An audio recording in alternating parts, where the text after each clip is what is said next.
tell me to up and go. Hello, everyone. I'm Ian Nicholas, joined by a new crew for a special episode of the. I'm hosting this one with a few new faces. We got Harvey Duplock, Austin Platt, and New Canaan, maybe even Fairfield County's best IT man, Shane Smith. And Shane is a good friend of Jamie McLean, a famous musician, the leader of his own band, the Jamie McLean Band. He tours the entire world, but this pandemic, unfortunately, hasn't slowed him down too much, though, as you can catch him every Thursday on his Facebook page, still putting on free live concerts. So, Jamie, obviously you're staying busy. So tell us about these live concerts that you're putting on every Thursday and how they've been going since you started them, I believe, a month ago. Yeah, well, thanks for having me.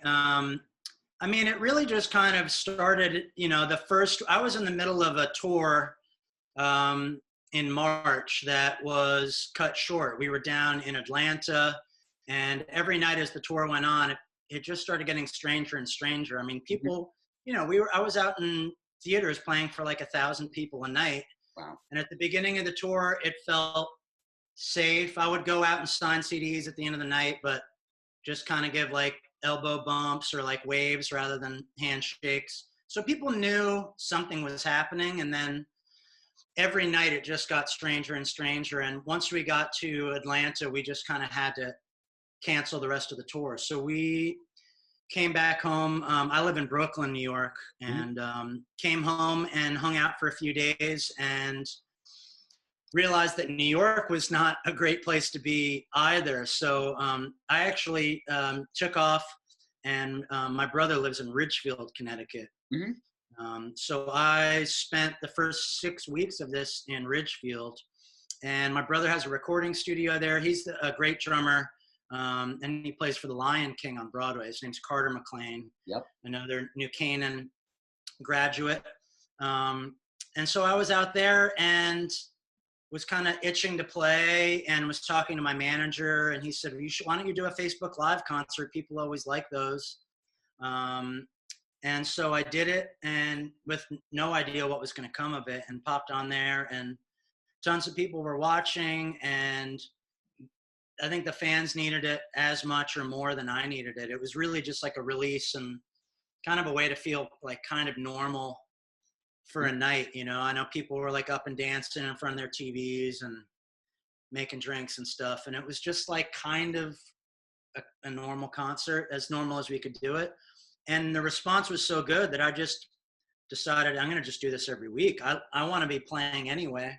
So it turned into like this Thursday Night Live concert series every Thursday at 8:00 on the Jamie McLean Band Facebook page. It's been a blast.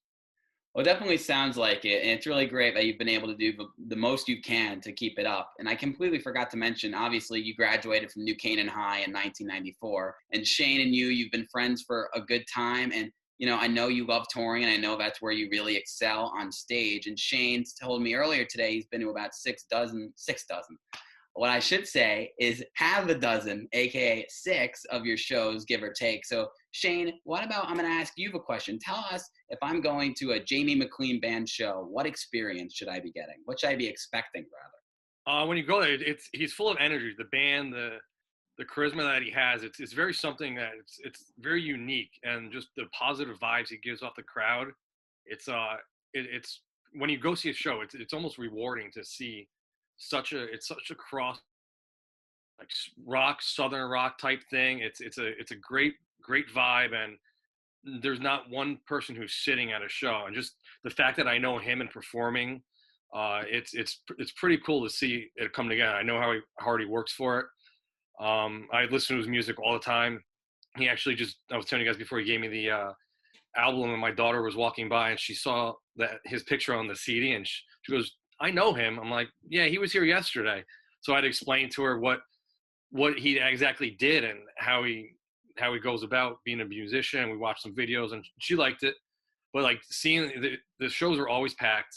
I've seen him in anywhere from the city to Fairfield to Bridgeport. In Ridgefield, like hopefully he'll play this summer outside in the outdoor concert series. But if you guys anybody as watching this ever gets a chance to see him, it's a blast. I brought my friends. I brought my relatives, and they always left with a positive experience. Well, that's really great to hear. And, that's definitely, I mean, that's what you want from a concert. So, hopefully sooner rather than later, you can be performing yet again. So let's bring it back to those days at New Canaan High. And Austin, Harvey, you wanted to talk a little bit about his high school days. Yeah, so I'm a current 2020 senior, so I'm graduating in these weird times. Of course, my high school experience has been, very different nowadays. But you graduated back in 1994, which, especially with these times going on, feels like forever ago. So my question to you was, what was it like being at NCHS during that time? What was your time at that school like, in these different decades? I mean, I really loved it. It feels so lucky to have grown up there. The community there is so supportive, and you guys have so much at your fingertips that you can take advantage of. It's a really special place to live and grow up. I mean, when I was in school, I was playing music. I had a band all through high school with my brother playing drums. And do they still have the Battle of the Bands? Is that a thing they do at the high school anymore? We've got something called Ramstock now instead. It's not really Battle of the Bands, but we do have this yearly celebration where we just get bands sign up and they come into the cafeteria or wherever we're hosting it, and people just play songs whenever they want. So we do still have something like that. Yeah, I mean, that was always like a highlight for us. They would have, I mean, I don't know, it was probably like a dozen different bands in the gym, and everyone would play, I don't know, 5 or 6 songs, and those were like my first real performances, in the high school gym, just kind of playing for my friends, and it was a blast. I mean, it was something that I knew I was passionate about in high school, and I was studying, taking as much music as I could there. John Mastriani was a music teacher there at the time, who I think moved on to the Hart Music School, which is like a world-renowned music school. I believe it's in Hartford. And he was just super supportive. Like, he would bring in like famous jazz musicians to play in the auditorium in the high school. Like, I don't think most schools in the country had this kind of opportunity where, they were bringing in, I don't know if you guys probably aren't familiar with any of these guys, but they brought like Bela Fleck and the Flecktones and Phil Woods and Maynard Ferguson and all these guys that like used to play with Miles Davis and John Coltrane and stuff, like real world famous jazz musicians that would play all over, New York City and Paris and wherever. And they were playing in the high school auditorium. So to see that and then kind of meet these guys and get some, some support from them and encouragement went a long way. And it really kind of gave me the encouragement to kind of stick with it, because it's definitely a different path. It's not like finance or law degree or, kind of the typical proven path. This is just such like a wild card industry to make a living in, that to have people that made it kind of like pat you on the back and say, come jam, and this is a thing that you can do. And John Mastriani, I know he's not at the high school anymore, but he was a huge supporter and one of my favorite teachers there. And yeah, I mean, I was playing music all the time. I was playing sports. I was playing lacrosse and soccer. And do they have the golf team anymore? I joined the golf team. Yeah, we still do golf. I mean, talk about another resource for you guys. Like, when I was doing it, the home court was New Canaan Country Club, and then you'd go play like Woodway and Weburn, and these are private, expensive, amazing golf courses, and these are like your places to develop. So I did that. I actually got into college early, like early admission.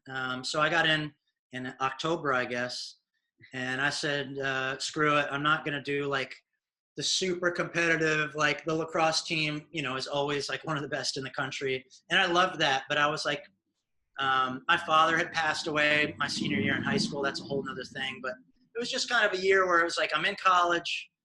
I need some time to kind of like work on my music. And the golf team was the thing. I was like, that sounds awesome. I'm just going to go learn how to play golf and play at New Canaan Country Club. So yeah, no, a lot of sports and music, and I have nothing but fond memories. Great. Yeah, so obviously NCHS kind of helped mold you into who you are. Do you have any one favorite story or memory from NCHS, whether it's music related or not, that you would care to share? Oh man, I mean, there's a million of them. I mean, the Battle of the Bands was always a highlight for me because that was like a legitimate way to perform. You know, all the football games. You know, I went to like every football game, and you know, all the sporting events are, you know, A level, like top notch. Like, you know, Chris was obviously like a stud football player. Like all my friends are like setting records and winning trophies. It was really cool to even, you know, even if they're whatever they're doing, it's just cool to go and encourage your friends. Um, you know, I don't know if they do like the senior pranks anymore. Is that a thing? It's yeah, somewhat. They sometimes a senior class would do that. I know You're a few probably trying to years ago. shut that Only down a because, little bit. you know, Yeah, but a you few know, years we ago would we had like a do beat. crazy like senior pranks, and you know, the dances are always fun. Like it's really, there's not one that just sticks out because it's really such. Um, there's just so many fond memories. I mean, you know, the dances, all the athletics, performing. You know, it all really was a great time. Oh yeah, so not much has changed then, and it seems like NCHS is still the great place it was back then. Yep. Ian? Yeah, so before we continue, we are going to be losing Shane because he's the busiest man we all know. So Shane, before you, yeah, I know, right? So Shane, Yeah. thanks for joining us. Sorry, Jamie. You experienced all my kids past 2 days when you've been over, so you know how it goes around here. You got daddy duty. That's it. I got dinner. So Yeah. Jamie, it was good catching up. I look forward to seeing you Thursday night tomorrow, 8 o'clock. It'll be like I said, I'm probably gonna do it outside by the fire pit. So Cool, man. Have some fun. yeah, Ian, guys, thanks. Hope all is well. Thank you, Shane. Thank you, Shane. Gotta love when Shane pops into the classroom and he just makes something happen for a teacher just like that. They have no idea what's happening. He just makes it happen. So obviously we've talked a lot about NCHS. You also mentioned Chris Silvestri, who we interviewed a few episodes ago. A great interview and a great teacher as well. Let's turn to Austin. Austin, what is your next question? So you talked a little bit about Boston College, but I see here you graduated with a degree in English and you're into a band a little bit. So you're going into English. What was your thought like going into college, maybe out of college? Did you have a career choice or a career path, or were you just not sure yet? Well, that's a good question. I mean, when I was going into college, I got into Boston College early, which I was excited about. But I was also really into music. I mean, it was definitely something that I started, you know, I was at Sax Middle School. I probably started playing guitar when I was at Sax. And then all through high school, I had a band, we were performing, and it was, you know, for high school, it was fairly legit. So it was something that I knew I was passionate about. I was writing songs, I was writing the lyrics. And I thought about going to the Berklee School of Music, which is in Boston and is a great music school. And my mom encouraged me to do that. And she said, if that's what you want to do, I support you and that's great. Why don't you think about what you would do as a fallback plan if music didn't work? And I thought about that and I said, well, Boston College is in Boston, which is where Berklee is. Mm-hmm. I could probably take private lessons. And if I don't like it, I could just switch. I'll already be in Boston. So I decided to go to BC and study as much music as I could. I did graduate with an English degree, which I really do love that. I love to read. I love to write. I took a lot of creative writing classes. I took a lot of poetry classes. And I actually really use all of that in my lyric writing. I mean, when I'm writing lyrics to a song, it's weird to say, but it really is almost like poetry in a way, or it's creative writing. So that, you know, and just reading great old classic books, was definitely something that I feel like I've taken over into my music career. I literally took every music class that was available to me at BC. It's not a big music school, so it wasn't a lot, but took all the music classes, was really getting into, you know, it was a liberal arts. So, I was really getting, I took a class on surrealism at Boston College. It's Jesuit, and they require you to take one religious course. The majority of people there were taking Catholicism. I took a class on Buddhism. You know, I really kind of like picked a bunch of different areas that, you know, were interesting to me, not just like, okay, here's your curriculum.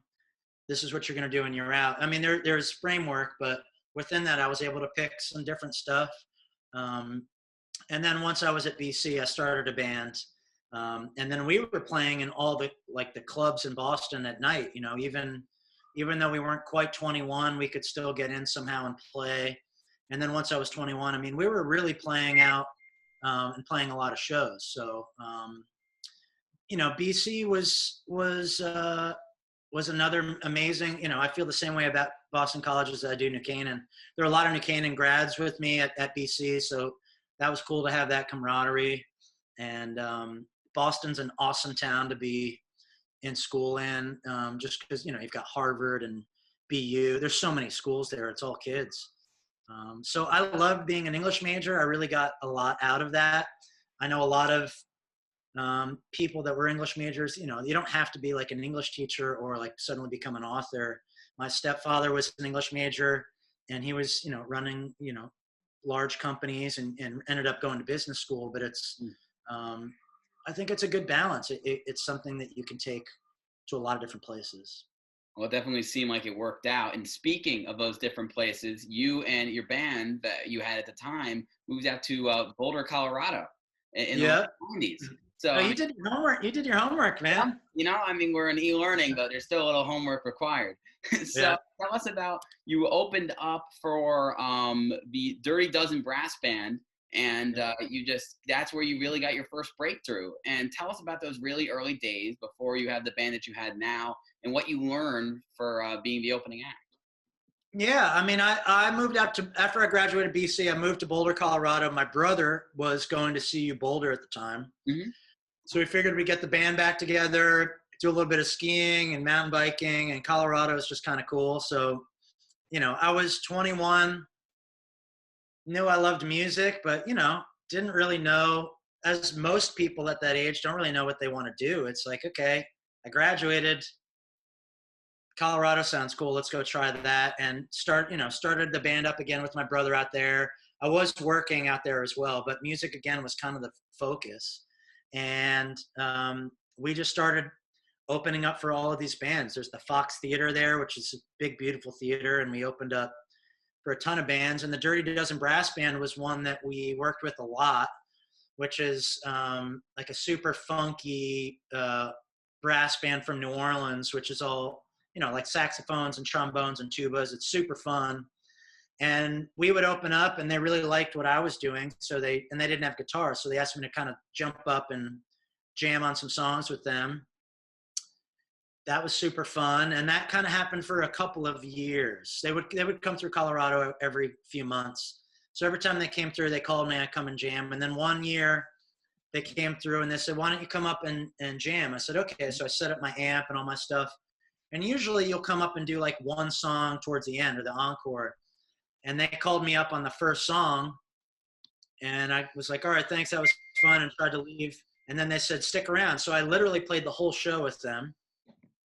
Didn't know any of their music. It was like, you know, trying to learn a foreign language on the fly. It's like, here we go. They just start a song. I'd figure out what key it's in, and off we go. And I did a whole show. Then they invited me the next night to come up and play in Aspen and Vail. I did like a weekend with them. And the last night of the tour, the weekend, they said, all right, the next show's in San Diego, California.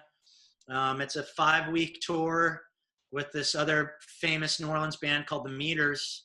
Do you need to go home and get a toothbrush or anything? And that was like my invitation to join the Dirty Dozen Brass Band. So I went home and got like a passport and clothes and packed up, and I got on the tour bus, and we went all over the US and Canada for 5 weeks. And then we finished at the New Orleans Jazz Festival in New Orleans, which is like a 60,000 person, huge festival. And then I moved to New Orleans. Super crazy, you know, and I was, you know, really just out of college. I was, I guess, like 22, 23 when that happened. So yeah, so wow, you're obviously young and obviously still developing all your music, with your style and influences. And you've said that your influence of your work are like Tom Petty, the Heartbreakers. You got the band, the Rolling Stones, Ryan Adams, Stevie Wonder. The list goes on and on. Ray Charles, the Wood Brothers, all people that you've said as influences. But my question is, do you have is there anyone in particular as your biggest inspiration, or are you just inspired by everything that goes around in this world to create your music? I would say I'm definitely inspired. I try to be inspired by as much as I can. I mean, I listen to so many different types of music. Like I'll put on some weird old Coltrane record that's like super out, and most people would be like, that just sounds like noise to me. And then I'll listen to like something super mellow, like Songwriter and Paul Simon and Tom Petty.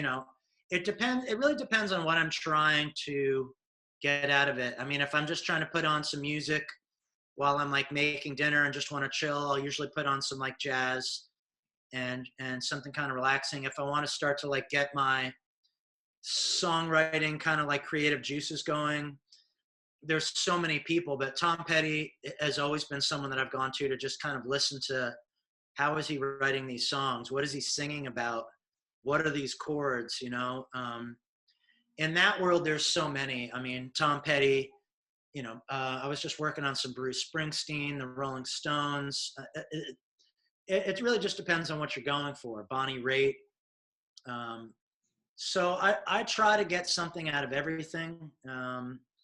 And it's really I feel like I'm hopefully influenced by a lot of people rather than just one. I mean, I never want to sound exactly like someone. I like when someone's like, oh man, that sounded like a Tom Petty song, and that's amazing. But there's also people out there that, like Jimi Hendrix is a big guitar, and then there's the whole guitar world, like Jimi Hendrix and Stevie Ray Vaughan, and, just getting like crazy guitar chops up, there's a lot of people that say, man, that guy sounds like Stevie Ray Vaughan, and I'll listen to them and it sounds exactly like Stevie Ray Vaughan, which is great, and that's an accomplishment. But I want it to sound like Jamie McLean, with influences. It's like, oh, that sounds like a Jamie McLean song, which sounds a little bit like, a bunch of funky New Orleans stuff, and Bob Dylan and Tom Petty and some jazz and like a little bit of everything. So it's like a different, unique thing, Well, it's rather than definitely like a cover working. band. It's definitely working because I've been listening to some of your music, getting ready for this interview, and I've personally been able to notice, the Tom Petty I've been able to notice, a bunch of other artists, and then I've also been able to hear your own voice and your own different style compared to those other ones. So you're doing a great job at it. It's really cool. Thanks, man. Yeah, that's the goal, and I think that idea translates to anything. It's not just music. I feel like, like I was doing in college, I wasn't just taking like, finance classes or, history classes or whatever it is. It was like Buddhism, surrealism, Beethoven class, weird math classes, like a little bit of everything to make something that's like a little bit more you rather than, and that's one thing that I'm really happy about. I have total respect for everyone that goes to music school, and Berklee School of Music is unbelievable. But I'm glad that I didn't go to music school, just because it's really easy to become like a cookie cutter of whatever those classes are. Here's rock guitar 101. Here we go. And everyone does that, and you come out and it's like, you could almost be like, man, it sounds like you went to Berklee and you majored in rock guitar or whatever it is. And obviously there's ways to get your own spin on it, but it's really easy to get put in a cookie cutter in anything. And I'm glad that I was like not the weird music guy, but I was one of the few people that really left BC and like became a professional musician. And I got to kind of take from all these different things. I got an amazing degree and studied so many different things, but it works in music and in whatever you're studying.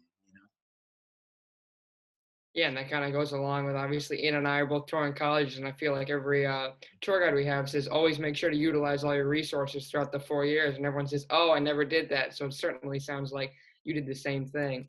And now on Yeah, this, I think it's important. What do you guys have any idea what you're gonna study? Do you have to pick you don't have to pick majors for a little while, right? Yeah, so you don't need to pick majors until sophomore year of college, but I think I don't know about Austin, but I know Ian and I are pretty set on the broadcast journalism route. Yeah, Cool. I mean, I'm the same way. Yeah. yeah, before I throw it back to Austin, yeah, I mean, the TV program we have, I mean, we're able to bring you interviews like this, and, you know, we're able to touch so many people and get so many opinions.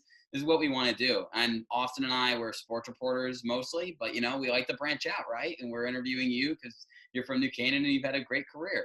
So, Yeah. yeah. Well, you guys are doing a great job. I mean, it's all about just having conversations, and man, talk about a time where news is needed more than anything. Like honest news is needed more than anything. Like I wish you guys the best, and all I can say is stick to your guns. You know, it's really easy to get swayed in whatever direction the headline is. And I was talking to someone about this the other day. It's like it's so easy to look at a headline and be like, "Oh my God, did you hear about this?"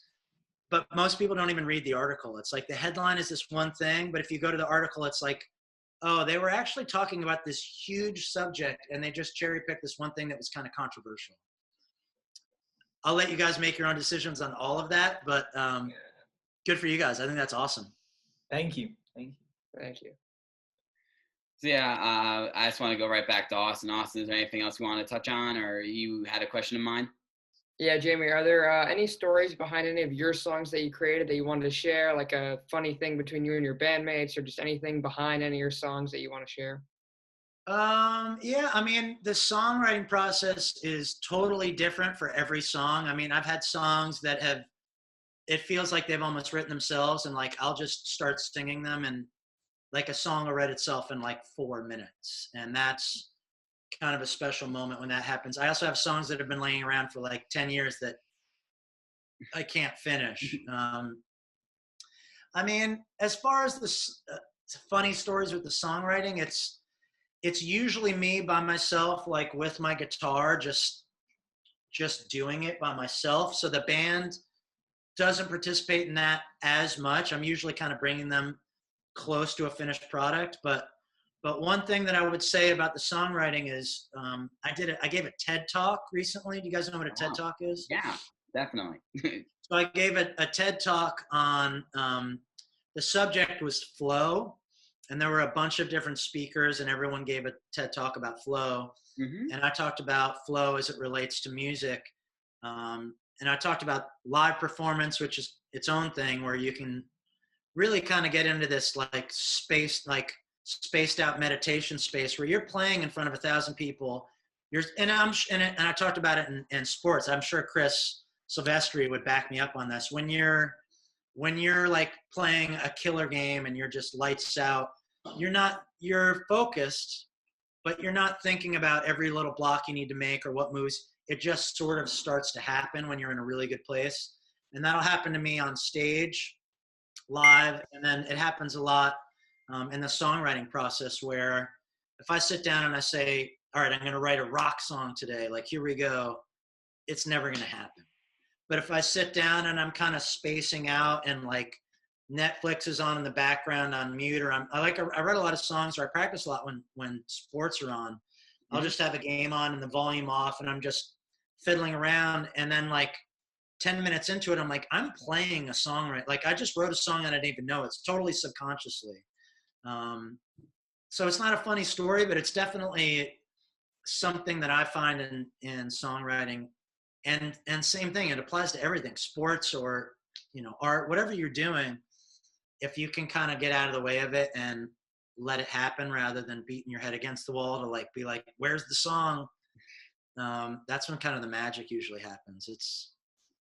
I guess it's like a flow, kind of a flow state, but definitely happens in sports. Like rest in peace. I got to see Kobe Bryant play in person, and I'm not a huge basketball fan, but I went to a game and watching him.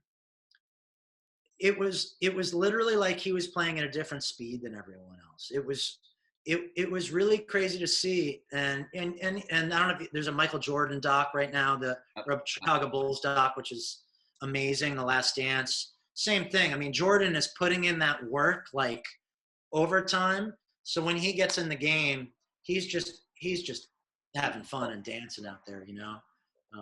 And I saw that with Kobe, where it was just like, these are all professional athletes. Kobe's just like a little bit faster. You guys are too young to remember Tecmo Bowl, but on Nintendo and Tecmo Bowl, they made Bo Jackson invincible, and he could literally outrun anyone you could just give him the ball and the game could go forever. And it's kind of like that, and that's total flow state. So long story short, but that's kind of like a little bit of a nutshell in the songwriting process on a good day. Wow. Yeah, so so as we look to wrap things up in a bit, I've got one final question. What has been, like, you've been doing music for so long, you say you started in sax, so you've been doing this forever. What has been your favorite song or album that you've produced over your career so far? Like anything, like not even necessarily like best, but just any like favorite one that you've done? I mean, that's a good question. I always say that the newest song or the song that I'm going to write next is always my favorite. That, you know, the day that I write a song is like the best day of the week when that because yes, I could sit down and write a song for you guys right now, and it could be great. It probably would not be great. Like, it's easy to write a lot of songs, but when you get one that you know is a keeper and that you want to share with people, that's like the highlight of my week. So whatever the newest song is usually my favorite. That being said, the last record that I put out, One and Only, I feel like is a batch of songs that from front to back is a really strong record. I'm super proud of it. And I have a record right now that we recorded in Nashville, I guess 6 months ago now, kind of before this all started. We recorded a record in the fall. And same thing, I feel like every song on this record is really strong and stands on its own 2 feet. And that, talk about like Michael Jordan putting in the time and like the work. That was like an idea that I had in my mind going into the One and Only record, where I said, okay, I've written, 5 albums of songs and they're all hopefully pretty good. I'm going to go, and I started flying to Nashville like almost once a month and writing with other artists in Nashville. There's a big like co-writing community there. So I was just getting with different singers and we'd sit down and work on songwriting. And I kind of talked about it as like flexing like my songwriting muscle. Like you're going to the gym to like work on your muscles. And basically it's the same thing where you're doing that to get your songwriting chops together. And I really, for like 2 years, I went and just try to write a song every day, knowing that most of them would be crap and that maybe every 10th song would be good. And so I just really worked on that. And I feel like the last 2 albums have kind of reaped the benefits of that a little bit. I feel like the songwriting has really gotten to a really good place. Whether or not you like the style of music, you can listen to the words. I feel like you can relate to them. It's really personal in a way that I could write like abstract lyrics and you guys would be like, oh, that's kind of cool. And whatever you're talking, like Jimi Hendrix is singing about rainbows and moonbeams and stuff. And that's all cool and weird. But like, if I talk about like, losing my father or breaking up with a girlfriend or just anything that someone could relate to, it draws them in more and they immediately start thinking about their experiences and it makes it more personal. So I've been trying to do that a lot more. And long answer to your question is like, I feel like the last 2 albums, I think every album has gotten better. And the last 2 have really made a jump kind of up to the next rung. Great. Hopefully. Amazing. And one last question for me, Jamie, would be, how about the bandmates? How have you guys fared with each other? How's the camaraderie between the 3 of you, and kind of how has that developed? How is that doing right now during quarantine? Oh yeah. Well, it's the camaraderie is amazing. I mean, the guys in my band and I were we're like best friends. It's like a group of brothers at this point. I mean, we literally, when we're on tour, we literally live with each other. I mean, we're in hotel rooms, we're traveling, we're on stage. I mean, it's rare that we have moments to ourselves. So, you know, if you don't get along with the guys in your band, it's not going to last. And Definitely. I always say, like, you know, my guys are the best musicians in town, but they're also the coolest, most thoughtful, nicest guys in town. And you could have like the best drummer in town, and if he's like a pain in the butt or just kind of mean or doesn't get along with other people, it's not going to work. And you can hear it in the music, you know. When there's like a weird vibe on stage, it comes out in the music and the crowd can feel that. So we get along great. We collaborate a lot. We travel really well together. They're super smart. They're super funny. And we all met in New York. I've been in Brooklyn now for, almost 10 years, and just kind of met through the New York scene. And they're all just like A-list guys on and off the stage. Right now, you know, we're not able to get together, obviously, but we're, you know, doing this a lot. We'll do kind of like Zoom hangouts and just kind of catch up. And we've actually been doing something kind of like this where we're able to put this onto our Facebook page, and fans can ask questions. I think it's, just so you guys know, I think it's called StreamYard or TuneYard. One of those. I forget what it is. It's either TuneYard or StreamYard is the app. And it's basically a Zoom, because I don't think you can put a Zoom on Facebook or anything, right? Yeah, you can't live stream it yet. Yeah, so this is an app that basically does this, but you can live stream it.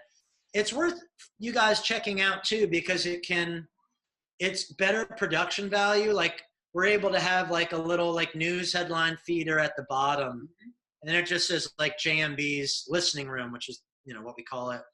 And you can play videos. Like, I could drag a video of the band in and show it and share it. It's almost like a little TV show. Yeah. That we're able to kind of stream on Facebook. So that's what we're able to do, you know, together right now, virtually. And I'm doing these solo Facebook concerts. I would love to get them in to do it with me. We're just distancing and not able to do it right now. So they're all kind of doing their own thing musically, and we hang out as much as we can online. Well, definitely when you guys get back together, it's going to be a sweet moment for you just to create music again naturally and just let that flow. And you mentioned your last two albums have been getting, you know, better and better. I mean, you've produced more than two albums, but you're saying that it just continue to build up this momentum. And you also alluded to that 2020 record, or this is 2020, that you recorded about half a year ago. So I know that hasn't come out just yet, but if I'm one of your biggest fans and I'm hearing about this album right now, what would be your brief summary of what it is and what you like, what's new that you've brought to it, or maybe some old stuff that you're bringing back to it? Just what kind of what was your goal heading into this album? And you said it was a great album and you're really a big fan of your work, and I'm super psyched about it. And it'll hopefully come out this year. I mean, originally we were going to put it out in the fall. Yeah. I don't know if we're going to be able to tour, so we may wait until we're able to tour behind it. But the general concept was the same kind of thing, where I basically, once I finished One and Only, we toured behind it, and really quickly after it, I started writing as much as I could. I was flying to Nashville. I flew out to Los Angeles and did a bunch of writing out there. I collaborated with as many people as I could, and ended up getting probably about 30 songs. I whittled it down to 30 songs that I thought were good contenders. And then I brought a producer in, Ken Coomer, who's the drummer in the band Wilco, and he helped me pick the best 10 of those 30 songs. And stylistically, it's just kind of like a progression from One and Only. It's a little bit more kind of like raw and rock and roll and good energy. And it's funny because there's songs on there that I wrote literally like the week before we went into the studio. It was like, this is a keeper. we've got to record this. Mm-hmm. And then there's a song on there that I wrote at least 10 years ago that I never thought was any good. And my drummer was like, man, that's a really great song. Whatever happened to Paradise Found? And I had to relearn it. I forgot how to play it, and I kind of forgot the words, and started to kind of dig through it again, relearned it, and that became a song that made the cut. So it's songs, really old songs that never kind of made the cut and saw daylight, to songs that are brand new. And I don't know, I think it's just a really great mix. We didn't bring a whole lot of guests in the past. We've had like special guests from New Orleans, and this one we decided, like, let's just have the three of us go in there, crank it up live, and just be like a power trio rock band. And it's really just all about letting the songs shine. I mean, like, all the guitar solos and stuff are super fun live, and I obviously take a bunch of solos on the record, but it's really about, like, let's pick the 10 best songs, like I was saying earlier, that kind of resonate, hopefully, with other people. And we'll start teasing those songs here pretty soon. I think one of these Thursday night Facebook concerts, I'm going to play the whole album solo acoustic, so people can kind of hear it, give them a taste of it. That's great. And we can't wait to hear not only that little snippet of whatever you bring, but the whole thing whenever it comes out. I bet it will be terrific. And I think this interview has been terrific. Austin and Harvey agree. I mean, thank you so much for joining us. There's so many things we didn't even get to touch on, from really your time in New Orleans, and over these last decade and a half since you decided to break off from the band there and tread your own path. And it's been nothing but a success for you. And we hope to hear more from you in the future. Yeah, man. Really, really great job on the interviews. Good questions, and good luck with everything you guys do. Thank you so much, Jamie. So, joined by Austin Platt and Harvey Duplock, I'm Ian Nicholas. This was Jamie McLean from the Jamie McLean Band. We'll see you next time. It's time for me to up and go.